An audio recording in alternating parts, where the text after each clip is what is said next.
Morning. कल opposition के जो फ्लोर लीडर्स हैं सबकी मीटिंग हुई और यूनानिमस था कि आज हमें नीट का जो इशू है उस पर डिस्कशन चाहिए। हिंदुस्तान के स्टूडेंट्स से मैं कहना चाहता हूँ ये आपका इशू है और हम सबको लगता है, इंडिया गठबंधन को लगता है कि आज सबसे ज़रूरी बात आपकी है क्योंकि आप हिंदुस्तान के भविष्य हो। तो हमें लगा कि यहाँ पे पार्लियामेंट हाउस में नीट पे डिस्कशन हो और उसके बाद प्रेसिडेंट्स एड्रेस हो पाए। और मैं रिक्वेस्ट करता हूँ प्रधानमंत्री जी को कि ये युवाओं की इशू है और अच्छी तरह प्यार से डिस्कशन होना चाहिए, रिस्पेक्टफुली डिस्कशन होना चाहिए। हम रिस्पेक्टफुली करेंगे, आप भी डिस्कशन में ज्वाइन कीजिए, आप भी भाग लीजिए और रिस्पेक्टफुली, क्योंकि ये युवाओं का मामला है। तो हम चाहते हैं युवाओं को मैसेज मिले, घबराए हुए हैं, उनको ये नहीं मालूम कि क्या होने वाला है नीट में। तो पार्लियामेंट से मैसेज जाना चाहिए, उनको भरोसा मिलना चाहिए कि हिंदुस्तान की सरकार और हिंदुस्तान का ऑपोजिशन एक साथ मिलकर स्टूडेंट्स की बात करें। थैंक यू जी। नमस्कार, मैं समरभूमि शर्मा। भारत की राजनीति में एक अद्भुत प्रयोग हुआ है और इस प्रयोग में आपको राहुल सामने आया है। राहुल गांधी 10 और एक बड़े राजनीतिक परिवार से संबंध रखते हैं। तो उन्होंने जो प्रयोग किया है और खास उनकी छवि जो था भारत जोड़ो यात्रा के बाद हुआ है, उसमें भारी बदलाव आया है। और जिस तरह से संघ भाजपा ये लोग मिल राहुल गांधी की छवि को खराब करने की कोशिश कर रहे थे, वो छवि उल्टा भाजपा आरएसएस पर ही पड़ गया है। ये अलग बात है, लेकिन भारत की राजनीति में राहुल गांधी का उदय बहुत कुछ कहता है। ये एक साथ कई मिथकों को ध्वस्त करता है या कई चीजों का निर्माण भी करता है। इन तमाम सवालों पर हम आज बात करेंगे अपने गेस्ट स्वतंत्र चटर्जी जी से और जानेंगे कि राहुल गांधी आखिर इस भारत के मामले में इतना अधिक तेज कैसे बन गए हैं, चमकता हुआ ध्रुवतारा की तरह। तो सुब्रतो चटर्जी जी, आपका बहुत बहुत स्वागत है समर भूमि में। नमस्कार आपको। धन्यवाद। सुब्रतो जी, भारत के पॉलिटिक्स में बहुत सारे उतार चढ़ाव हुए हैं विगत 10-12 वर्षों में। इसमें राहुल गांधी का उदय कौन में देख पाते हैं? देखो, जीवन और राजनीति में 3 चीजें होती है: थेसिस, एंटीथेसिस, सिंथेसिस। एक धारा चल पड़ती है, उसके विपरीत एक धारा भी चलती है, कहीं जाकर दोनों धाराओं का मिलन भी होता है। तो ये राजनीतिक जीवन में वैसे ही होता है जैसे मनुष्य के जीवन में सोच के स्तर पर होता है। दरअसल मोदी शाह की भाजपा ने इतनी बुरी तरह से भारतीय संविधान को, संवैधानिक संस्थाओं को, न्यायपालिका को, सबकी विश्वसनीयता को इतनी बुरी तरह से हानि पहुंचा दी कि धीरे धीरे एक माहौल बनता जा रहा था कि भारत में किसी भी इंस्टीट्यूशन पर विश्वास करने की कोई जरूरत नहीं है। संविधान की जरूरत भी खत्म हो रही थी और इस तरफ कोशिश कर रहे थे ये लोग। अब क्या है कि राहुल गांधी को 2 फ्रंट पर लड़ना पड़ रहा था शुरू से। एक फ्रंट उनका घर, जो कांग्रेस पार्टी खुद है, क्योंकि कांग्रेस पार्टी में जमे हुए जो वेस्टेड इंटरेस्ट, तो बूढ़े बूढ़े नेता कमलनाथ, दिग्विजय सिंह, ये वो किसके कितनों के नाम गिनाए जाए, अशोक गहलोत, ये सारे जो थे, ये तो एक पारंपरिक राजनीति के प्रोडक्ट थे ना, कि जो में राजनीति करना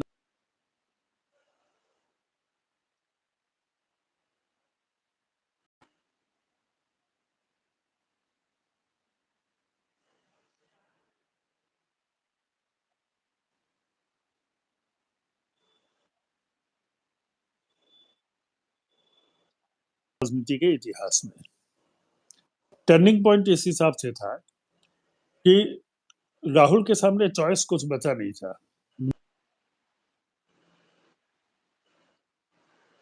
डिवीजन उसे दिखाता नहीं था और अपने ही पार्टी के नेता उसको लोगों से मिलने नहीं देते।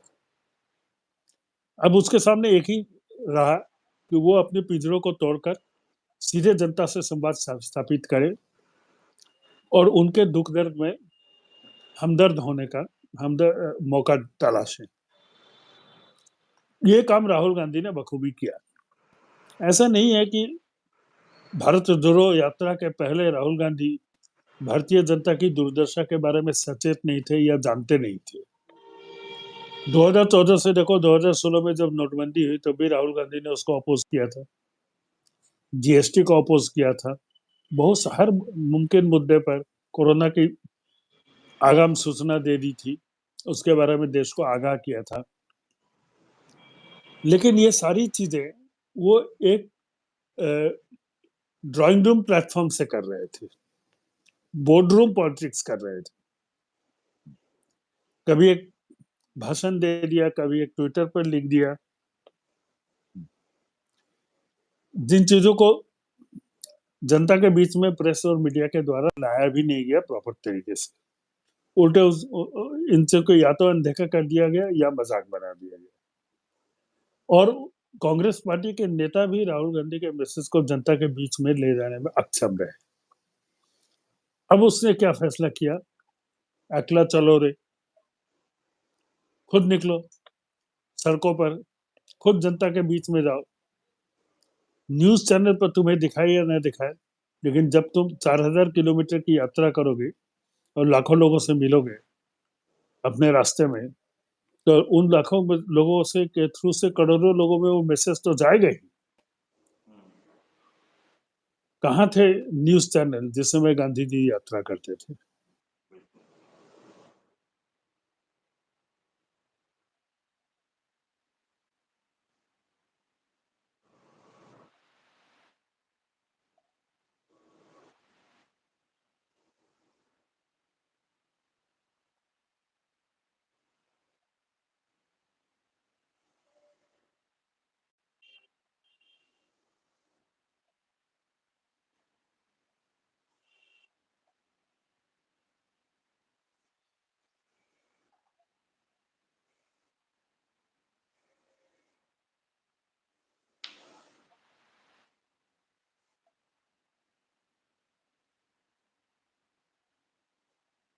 सीटें कम क्यों आती? तो आप ये कहना चाह रहे हैं सुब्रतो जी कि राहुल गांधी सीधा जनता से संवाद कायम किए, इस कारण उनकी बातों में भी वो धार आया और उनकी विचारें भी जनता तक पहुंचने लगी।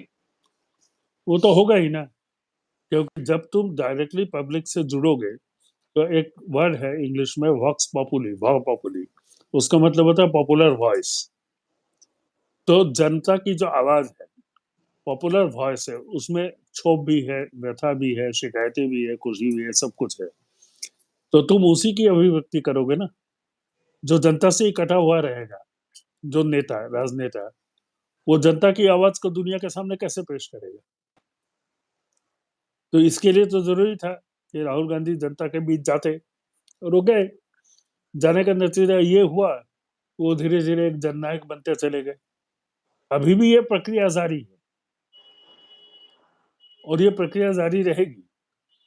इंटरेस्टिंग बात देखना यह है कि अगर राहुल गांधी पावर में आ गए या इंडिया गठबंधन पावर में आ गए, तो उसके बाद राहुल गांधी के द्वारा उठाए गए मुद्दों पर आने वाली सरकार क्या अमल करती है, क्योंकि वहां पर उस स्थिति में प्रैक्टिकल राजनीति आदर्शवाद पर हावी न पड़ जाए कहीं, इसका डर है। जैसे देख लो, जयप्रकाश नारायण के आदर्शों को जनता पार्टी ने कितना उतारा अपने 2.5 साल के शासनकाल में।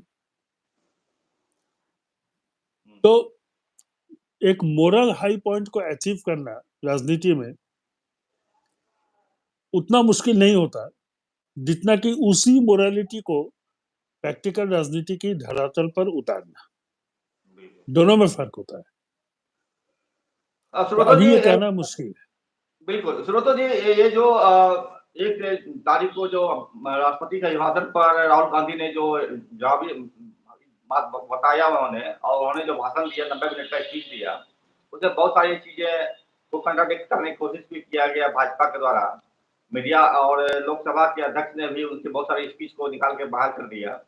तो मेरा सवाल रहेगा कि यह जो अ, राहुल गांधी के स्पीच को निकाल दिया गया, इसका क्या मतलब है? देखो, वो तो पार्लियामेंट के रिकॉर्ड से निकाल रहा है, उससे क्या फर्क पड़ रहा है। राहुल गांधी नहीं, के स्पीच को तो आपका करोड़ों लोगों ने मतलब यूट्यूब पर और संसद टीवी पर देख लिया। राज्यसभा टीवी और लोकसभा टीवी के पटल, राज्यसभा अब तो लोकसभा टीवी नहीं रही, संसद टीवी के पटल पर वो स्पीच तो वैसे ही मौजूद है, अक्षुण, जो चाहे जब देख ले।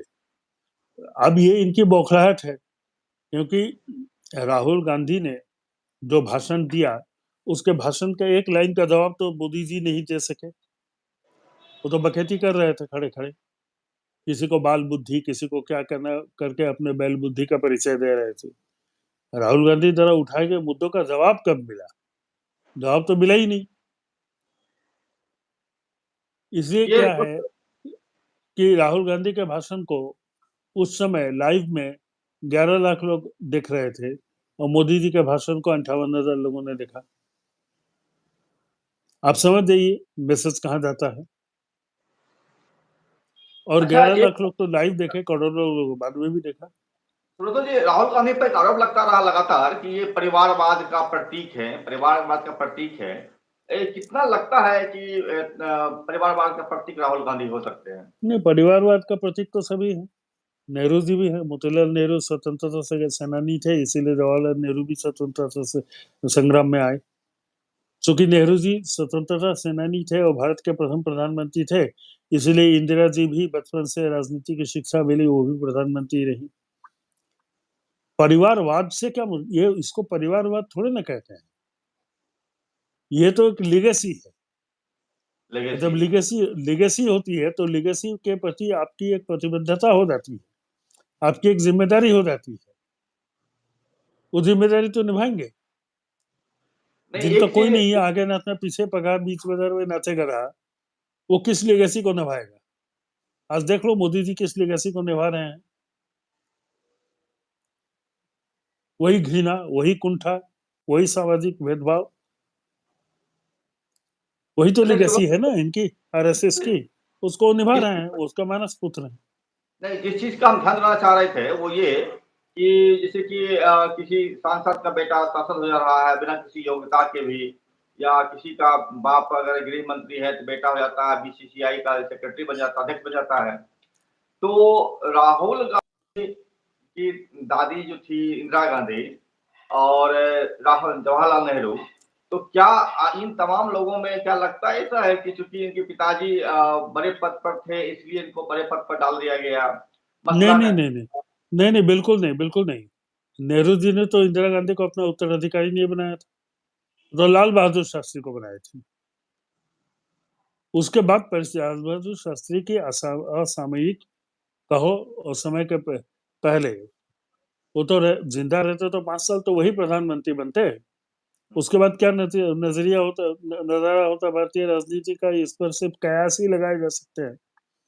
डेफिनेटिवली तो हम कुछ कह नहीं सकते। बिल्कुल। ये तो असमय मौत हो गई शास्त्री जी की।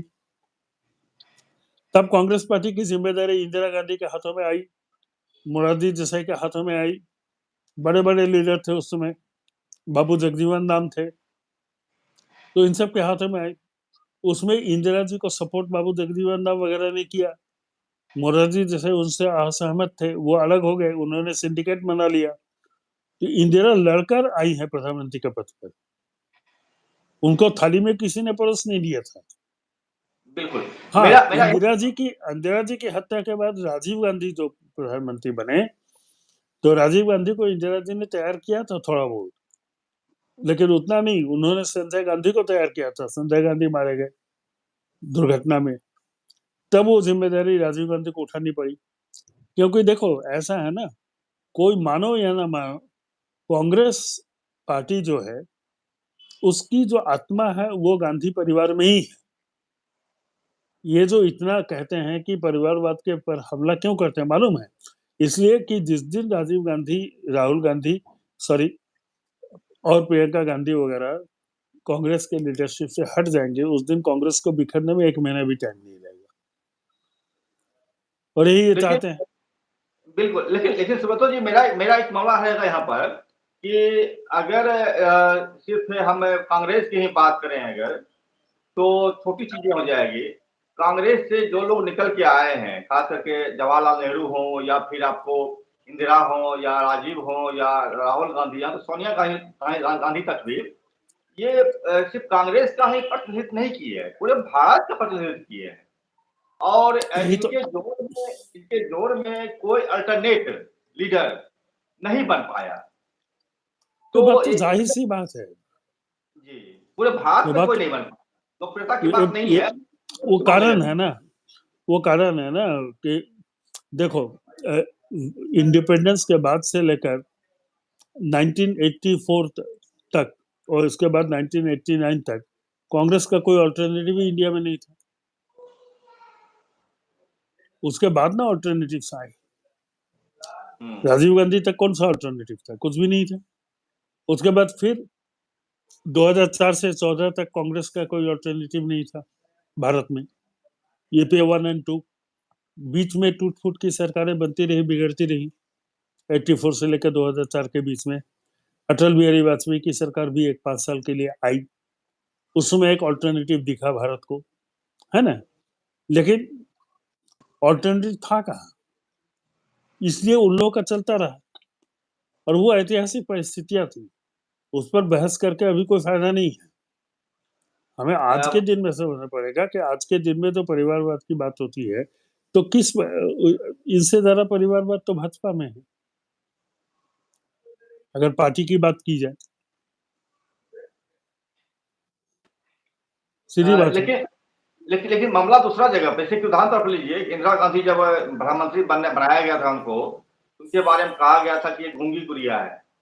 जब राहुल गांधी को सामने आए, तो उनको कहा पप्पू गया कहा गया। पप्पू है। लेकिन ये गूंगी गुड़िया और ये पप्पू, दोनों ने अपने छवि को तोड़ करके जिस तरह से पूरे भारत का प्रतिनिधित्व किया, भारत के आम जनता की का प्रतिनिधित्व किया, वह प्रतिनिधित्व तो अल्टरनेट में देने वाले जो भी रहे हैं, चाहे वो भाजपा के लोग रहे हैं, वाजपेयी भी रहे हैं या जो भी रहे हैं, या मोदी भी रहे हैं, जनता का प्रतिनिधित्व तो नहीं कर पाए हैं उस तरह से। वो एक किसी खास वर्ग का नहीं नहीं नहीं कर पाएंगे ना। देखो क्या है, भाजपा मोदी के समय का हो या वाजपेयी के समय का हो, भाजपा भारत के एक फ्रिंज एलिमेंट की सेंटिमेंट को, पॉलिटिकल सेंटिमेंट को रिप्रेजेंट करती है। जो धार्मिक उन्माद में, सांप्रदायिकता में जीने वाले जो लोग हैं, उनके पॉलिटिकल सेंटिमेंट को रिप्रेजेंट करने के लिए भाजपा है। लेकिन कांग्रेस जो है वो पैन इंडिया समाज के सभी वर्गों के सेंटिमेंट को रिप्रेजेंट करने वाली पार्टी है। इसलिए कि उसका इतिहास जो है भारत के इंडिपेंडेंस स्ट्रगल से जुड़ा हुआ है। और इंडिपेंडेंस स्ट्रगल एक ग्रुप ऑफ पीपल को लेकर तो नहीं किया जा सकता है ना। इंडिपेंडेंस स्ट्रगल, इतनी बड़ी आजादी की लड़ाई, जब तक कनेक्ट नहीं करोगे देश के आखिरी आदमी से, हर एक आदमी से, ज्यादातर आदमी से, तब तक तो वो लड़ाई ना तुम लड़ सकते हो ना जीत सकते हो। हुँ, हुँ, इसलिए कांग्रेस को वो रास्ता अपनाना पड़ा। इसीलिए उसकी ग्राह्यता जो है सबसे ज्यादा है। कांग्रेस जीते या हारे, आज भी ये ताकत तो है कि 543 सीटों पर अपनी उम्मीदवार दे सकती है। क्या बीजेपी दे सकती है? उम्मीदवार भी नहीं दे सकती। बिल्कुल, ये फर्क है। क्योंकि भारत में अगर 6 लाख गांव हैं तो हर गांव में एक कांग्रेस तो मिल ही जाएगा, बिल्कुल। मरी से मरी हालत में, कश्मीर से कन्याकुमारी तक। लेकिन मरी से मरी किसी भी हालत में तुमको हर गांव में एक संघी नहीं मिलेगा। क्यों नहीं मिलेगा? आइडियोलॉजिकल अपील जिसको हम लोग कहते हैं, आइडियोलॉजिकल अपील कितना ब्रॉड होता है। वो ब्रॉड कब होता है? जब तुम्हारी आइडियोलॉजी, अब मैं तुम्हें इसके दर्शन पर ले जाता हूं, जिसको समझना जरूरी है। राजनीति दो धाराओं पर चलती है, एक इंक्लूसिव, एक एक्सक्लूसिव। इंक्लूसिव मतलब होता है समावेशी, कितने लोगों के सेंटिमेंट्स को, आइडियाज को, तकलीफों को, एस्पिरेशंस को, होप्स को स्ट्रगल्स को तुम समावेश करते हो अपनी राजनीति में, और एक होता है एक्सक्लूसिव, यानी कितने लोगों को तुम अपनी राजनीति से बाहर रखते हो। जैसे फॉर एग्जांपल देख लो, बीजेपी के 240 एमपी हो या 303 एमपी हो, एक भी मुस्लिम नहीं दिखता। मतलब क्या है कि आपने भारत की 13-14% पॉपुलेशन को एक्सक्लूड कर दिया, पहली बात। दूसरी बात, बीजेपी के जितने भी सांसद हैं उसमें 71% सवर्ण है, जबकि भारत में सवर्णों की संख्या 10% से ज्यादा नहीं है। मतलब क्या है कि जो सवर्ण की परिधि से बाहर है उनको आपकी राजनीति एक्सक्लूड करती है। ठीक है। अभी पिछले दिनों कर्नाटक के एक हरिजन, एक दलित एमपी ने कहा कि कांग्रेस इसमें भाजपा में सवर्णों की चलती है और हरिजनों की, दलितों की नहीं चलती। वो उसी एक्सक्लूजन के खिलाफ अपनी आवाज उठा रहे हैं। राजस्थान में किरोड़ीलाल मीणा ने जो रिजाइन किया, मीणा किस कम्युनिटी से आते हैं? वही दलित कम्युनिटी है जो ट्रेडिशनली कांग्रेस के साथ थे। आज वो अपने को एक्सक्लूडेड महसूस कर रहे हैं। इसका मतलब ये हुआ कि भाजपा और संघ की राजनीति जो है वो एक्सक्लूसिव पॉलिटिक्स है। वो समाज के एक खास वर्ग के लिए है,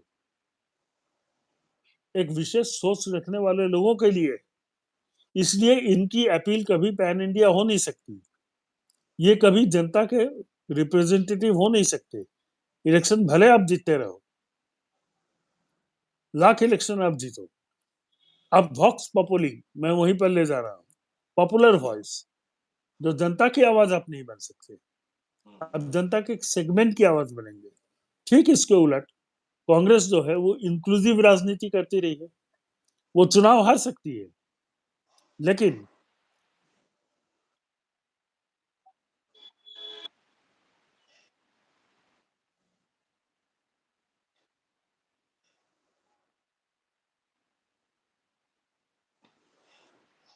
तो आप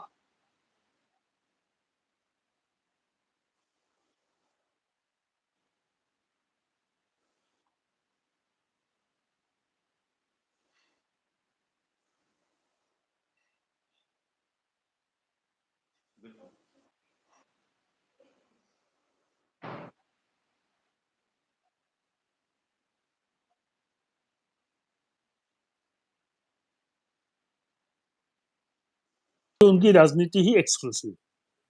बिल्कुल, ये मतलब ये खाने का मतलब ये आपको चाह रहे हैं कि मतलब जो मैं समझ पा रहा हूँ कि कांग्रेस पूरे भारत को रिप्रेजेंट करता है और कांग्रेस को बिल्कुल, रिप्रेजेंट नेहरू परिवार करता है। कांग्रेस को रिप्रेजेंट नेहरू परिवार ही सिर्फ अकेले नहीं करता, लेकिन हाँ, मूर्धन्य रोल में तो है, ड्राइविंग मतलब सीट पर तो है। कहने का मतलब ये हो रहा एक कि चेहरा नेहरू होता है ना परिवार। भाई, एक पार्टी का एक चेहरा होता है ना। बोल्शेविक पार्टी का चेहरा भी तो लेनिन थे, बिल्कुल, बिल्कुल। तो क्योंकि व्यक्ति के थ्रू से ही तो विचारधारा फ्लो करती है ना। विचारधारा जो है वो फ्लो किसके थ्रू से करेगी? व्यक्ति के पर्सन थ्रू टू से ही करेगी। और हर कोई नॉन बायोलॉजिकल तो है नहीं मोदी जी जैसा, है ना। लेनिन भी बायोलॉजिकल थे, गांधी भी थे, होचिमिन भी थे, चे गुवेरा भी थे, फिडेल कास्ट्रो भी थे, माओ सेतुंग भी थे, राहुल गांधी भी है, नेहरू जी भी थे। सारे तो बायोलॉजिकल थे। इन सारे बायोलॉजिकल के बीच में एक नॉन बायोलॉजिकल है टपका, है ना। लेकिन विचारधारा का फ्लो हमेशा व्यक्ति के थ्रू से ही होता है, चाहे वो कोई भी पार्टी। मेरा इस पर जोर था केवल कि नेहरू परिवार के कोई भी सदस्य अगर कांग्रेस को रिप्रेजेंट करते हैं तो वह अपनी योग्यता से उनको करना पड़ता है, उनको अपनी योग्यता उनको सिद्ध करनी पड़ती है, तभी वह बिल, रिप्रेजेंट कांग्रेस को भी कर पाता है। अदरवाइज वो बिल्कुल तो नहीं कर पाएंगे। नहीं जो होता है। अगर वही जैसे होता तो राहुल गांधी तो 2004 में प्रधानमंत्री बन जाते। किसने रोका था? जी इसका सीधा जवाब यही है ना। 2004 में राहुल गांधी को प्रधानमंत्री बनने से किसने रोका था? किसी ने रोका था क्या? किसी में ताकत थी?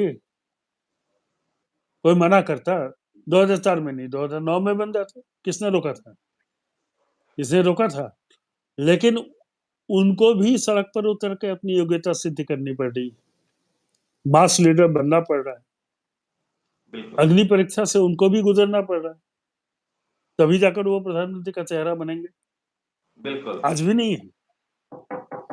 यस, आज भी नहीं है।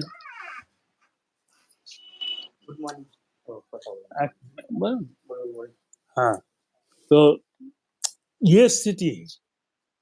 तो समझे? अब मेरा आपसे सवाल रहेगा सुब्रत कि राहुल गांधी जो यात्राएं रही है या उनका जो थिंकिंग रहा है, यह भारत को जो है किस दिशा की ओर ले जाएगा और कितना मजबूती दे पाएगा ये, और कितना देर टिकेगा ये राहुल गांधी की अंतर्राष्ट्रीय माहौल में? देखो, ऐसा ऐसा है कि भारत जोड़ो यात्रा एक मैसेजिंग है, और जो भारत तोड़ो की शक्तियां हैं उसके अगेंस्ट में देश को एकजुट करने का एक प्रयास, और अभी तक यह प्रयास सफल होता दिखा, इसमें कोई डाउट नहीं।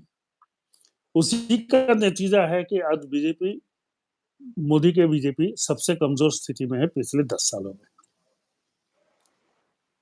उसी का नतीजा है कि देश पूरी तरह से फांसीवाद के गिरफ्त में आते आते फिलहाल बच गया है।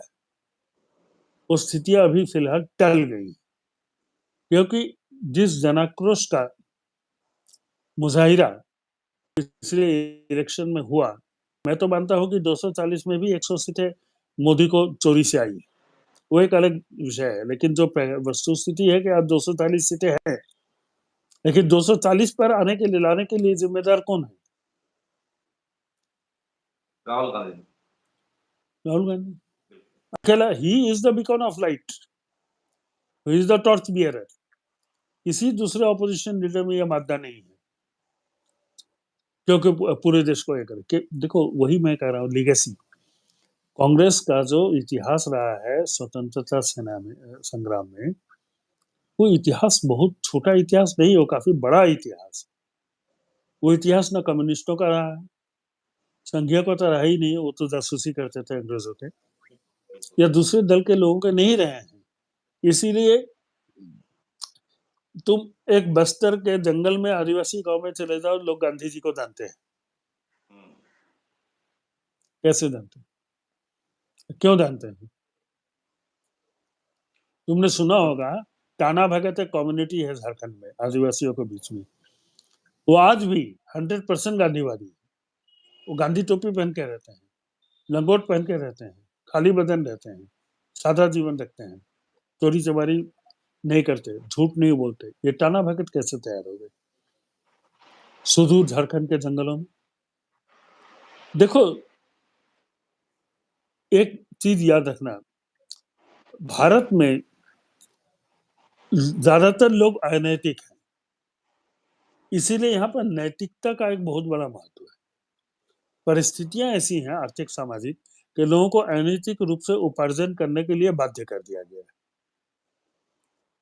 वो अलग बात है, मुझे तुम चोरी करने के लिए मजबूर कर सकते हो, अपनी भूख मिटाने के लिए, लेकिन मुझे तुम इस बात के लिए मजबूर नहीं कर सकते हो कि मैं समझूं कि चोरी करना अच्छी बात है। इन दोनों में फर्क है। सामाजिक, आर्थिक, राजनीतिक परिस्थितियां आदमी को बेईमानी के रास्ते पर ले जाने के लिए मजबूर कर सकती है, लेकिन उसे ये नहीं कि सोचने के लिए बातें, मानने के लिए बातें कर सकती है कि बेईमानी करना अच्छी बात है। ये दोनों में एक फर्क होता है। इस चीज को हमारे कॉमरेड लोग भी बहुत कम समझते हैं, इसको ये समझने की जरूरत है। बिल्कुल सुब्रत जी, आपने बहुत इस अच्छी विषय जानकारी पर दी। मैं कभी बताऊंगा विस्तार से। बिल्कुल बिल्कुल सुब्रत जी, आपने बताया है वो बहुत महत्वपूर्ण है कि गांधी नेहरू परिवार होने से ही कोई भारत का लाइट नहीं बन जाता, उसको अब जमीन पर उतर कर अपनी कर्तव्य को सिद्ध करना पड़ता, अपनी योग्यता को साबित करनी तो होती नहीं है, पड़ा। चाहे वो राहुल हो या फिर आपको अरे भाई, आप देखो ना, अगर इंदिरा गांधी 69 में पावर में आने के बाद नेशनलाइजेशन ना की होती, तो तुम्हारा क्या कहते हैं, बांग्लादेश युद्ध जीती ना होती, तो क्या उनका पॉलिटिकल सर्वाइवल संभव था? हम लोग तो उस जमाने के साक्षी रहे हैं ना। जी वो बिल्कुल, पॉलिटिकली खत्म हो जाती, तो ये तो उनको यह प्रूव चीज करना पड़ा ना अपना काम करके। बिल्कुल, इनको प्रूफ करना पड़ता है, ना कि अमित शाह का बेटा होने की वजह से आप जो है बीसीसीआई के सेक्रेटरी बन कुछ जाते नहीं हैं। होता है, कुछ ये कुछ नहीं बहुत होता है, कोई रियायत नहीं देती जनता। तो हम बात को खत्म करेंगे यहीं पर ही कि आपने बहुत महत्वपूर्ण चीज बताया है कि सिर्फ गांधी परिवार होने से ही कोई चीज तय नहीं होता है, तय हमको सिद्ध करनी होती है, ना कि अमित शाह के बेटे की तरह आप बीसीसीआई सेक्रेटरी बन सकते हैं। हाँ, ये बहुत ही उसे महत्वपूर्ण कहा था। और इसी के साथ ही हम अपनी बात को यहाँ विराम करेंगे और जिस तरह से राहुल गांधी का आगे लड़ाई लड़ रहे हैं या चीजों को रख रहे हैं और पार्लियामेंट के अंदर भी जिस तरह से अपनी बात को रख रहे हैं वोकल तरीके से कि तमाम संघियों को भाजपाइयों को खड़ा होकर के अपने संरक्षण की मांग करना पड़ रहा है, मुझे बचाइए डर के मारे। तो ये बहुत ही बड़ी चीज रही है और इसी का परिणाम निकलेगा भारत के भविष्य में किस दिशा की ओर जाएगा। भारत का संविधान बचा है, इसके लिए भी राहुल गांधी बिल्कुल ही मतलब योग्य साबित हुए हैं अपने मामले में। तो इसी के साथ हम अपनी बात खत्म करते हैं और आप चाहेंगे कि आप हमारे चैनल को लाइक कीजिए, सब्सक्राइब कीजिए, शेयर कीजिए और हमारी बातों को पूरी सुनने का कोशिश कीजिए, प्रयास कीजिए ताकि भारत की राजनीति में हम अपनी भूमिका को भी एक अच्छी तरीके से निभा सकें। बहुत-बहुत शुक्रिया सुब्रत चतुर्वेदी जी, फिर मिलते हैं आपसे। धन्यवाद नमस्कार। धन्यवाद रोहित जी।